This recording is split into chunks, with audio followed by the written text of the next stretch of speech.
President Biden delivered a blistering speech at the United Nations today, slamming Russian President Vladimir Putin, accusing him of making, quote, overt nuclear threats, unquote, violating the core tenets of the UN Charter and seeking to wipe Ukraine off the map. This war is about extinguishing Ukraine's right to exist as a state, plain and simple, and Ukraine's right to exist as a people.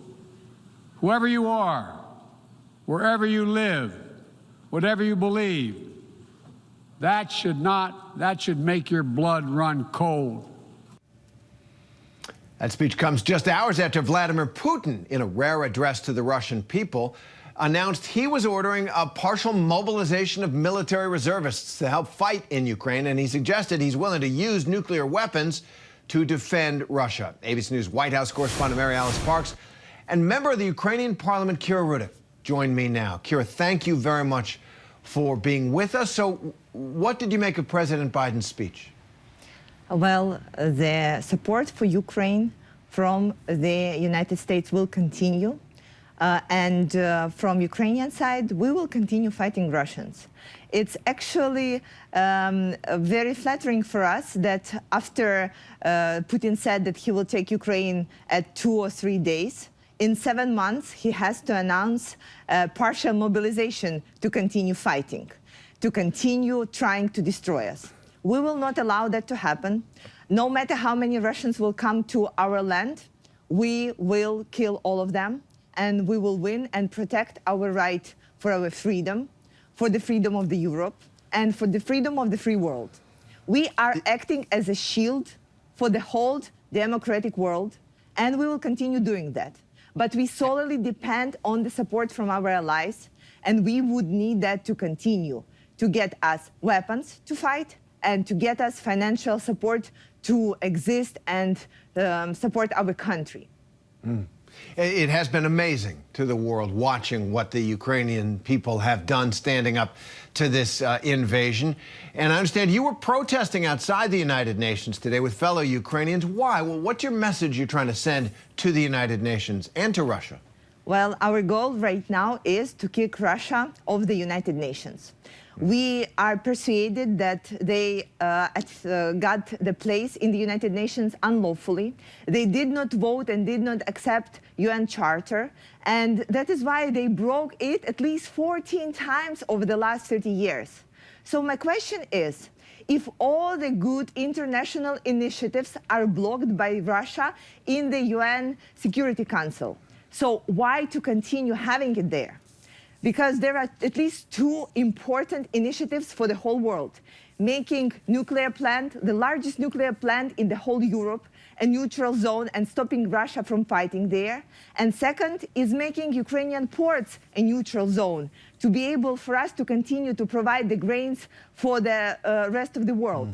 So both of these initiatives are blocked by Russia.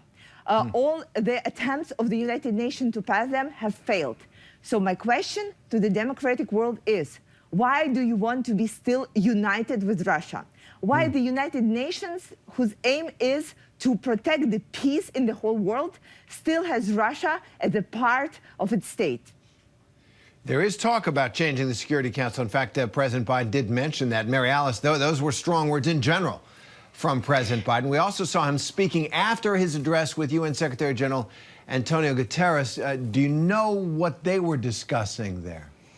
Terry, we don't know specifics, but I imagine exactly this. Like you said, proposed reforms. There's growing concern and frustration. You hear it there that the UN just cannot deliver on its mission in its current state with its current rules. And that unless the Security Council is reformed, unless Russia's role on that Security Council is changed, the UN can't live up to its charter and its mission. You heard the president during his remarks talk about how the United States was formally in favor of expanding the Security Council, but there are major questions about whether Russia should lose its right to a veto. And of course, you heard the president saying that with this invasion of Ukraine, Russia has in every way rejected and defied the UN Charter. So I think that the idea of reforms has never been so much at the forefront of the conversation as it is right now. Might be hard to accomplish, but Kira, I was in Ukraine a couple of times this year and struck, as everyone is, by the spirit of the people, by the morale the iron will to stand up and defeat Russia. But Ukraine has taken terrible losses as well. What is the mood there at this point as the war grinds on now for almost the entire year? We are extremely motivated because of the recent counteroffensive of Ukrainian forces. We know that right now the whole world sees what we have been telling everyone for the last 6 months. If we are provided with enough weapons, we are able to push Russians back, and we will push Russians back. Right now, we are liberating more and more Ukrainian territories, and it is critically important to do that before the winter hits, because it will be extremely hard to fight during the winter. And this is why we are calling for more weapons, more support, because you see the results, you see the facts. If we have, and we are facing Russian forces not empty-handed, we are pushing them back. We are liberating our country, and this is fantastic. That makes everybody so motivated. It is, as I say, a remarkable moment in the history of Ukraine, certainly, but also in the history of the world. Mary Alice Parks, Kira Rudik, thank you very much. Hi, everyone. George Stephanopoulos here. Thanks for checking out the ABC News YouTube channel. If you'd like to get more videos, show highlights, and watch live event coverage, click on the right over here to subscribe to our channel. And don't forget to download the ABC News app for breaking news alerts. Thanks for watching.